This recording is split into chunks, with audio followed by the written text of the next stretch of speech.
தமிழர்கள், தெலுங்கு பேசுகிறவர்கள், வந்தேரிகள், இவர்களுக்கு எப்படி தமிழ்நாட்டினுடைய தமிழனுடைய உரிமையை பிரித்து கொடுக்கலாம்?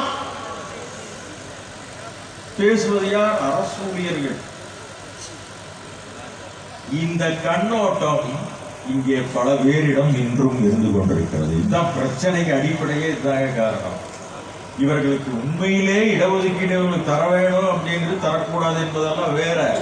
இவன் எங்கேயோ வேற்றுக்கிறவர்களுக்கு நாம இங்க வந்து இதை குதிச்சிட்டோம் போலவும், வேற்றுக்கிற குதிச்சிட்டோமா இல்ல கேட்கிறேன். நேற்றைக்கு திருப்பூரில் வந்து லட்சக்கணக்கானவர்களை இந்த நாட்டினுடைய தமிழ்நாட்டுக்காரனாக நீங்கள் மாற்றிக்கொண்டிருக்கிறீர்கள். நூற்றுக்கணக்கான ஆண்டுகளுக்கு மேலாக இந்த நாட்டினுடைய வரலாறு என் பின்னாடி இருக்கிறது. அப்படிப்பட்ட எங்கள் அகடை மாதியாக்களையும் பகடைகளையும் அருந்ததியர்களையும் வந்தேரிகள் என்கிற கண்ணோட்டத்தோடு பார்த்து கொண்டு சில அரசியல்வாதிகளே இருந்து கொண்டிருக்கிறார். அதுதான் நமக்கு கேவலம். அரசியல் இல்லாம வெளியில இருந்து பேசினா என்ன, அதை பத்தி நாங்க கவலைப்பட மாட்டோம். அரசியலில் இருந்து கொண்டு இதை பேசிக் கொண்டிருக்கிறார்கள்.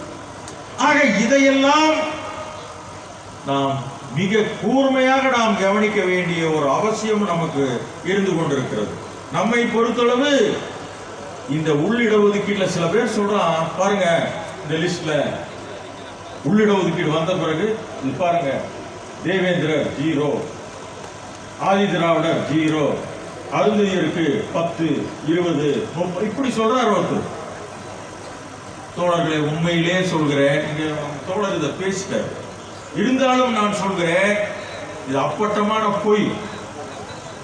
விளம்பரம் வருகிறது. எனக்கு தெரிந்து பாரதியார் பல்கலைக்கழகத்தில் ஒரு நாள் விளம்பரம் வந்திருக்க 27 அசிஸ்டன்ட் ப்ரொஃபசர் போஸ்டும் SCA. எனக்கு பயங்கரமான ஆச்சரியம். 27 போஸ்டும் அருந்ததியருக்கே தர போறாங்களா? உண்மையிலே என்ன ஏதோ வானமே பொழுங்கி ஏதோ ஆயிடுச்சுன்னு நான் நினைச்சேன். அங்க போய் பார்த்தா உண்மையிலே சொல்லி இன்னைக்கு நீங்க இதை எடுத்து ஃபைல ஆராய் பண்ணுங்க, ஒரே ஒரு ஆள் கூட அதுல செலக்ட் ஆகல இருந்தது. SCA என்ன நியாயம் இது? மனோன்மணியம் பல்கலைக்கழகம், பாரதிதாசன் பல்கலைக்கழகம், அண்ணா பல்கலை எல்லாத்திலையுமே சென்னை பல்கலைக்கழகம் விளம்பரம் வருகிறது. சூட்டபிலிட்டி இல்லை என்று சொல்லிவிட்டு மடை மாற்றி வேறு ஆட்களுக்கு அது சென்று கொண்டிருக்கிறது.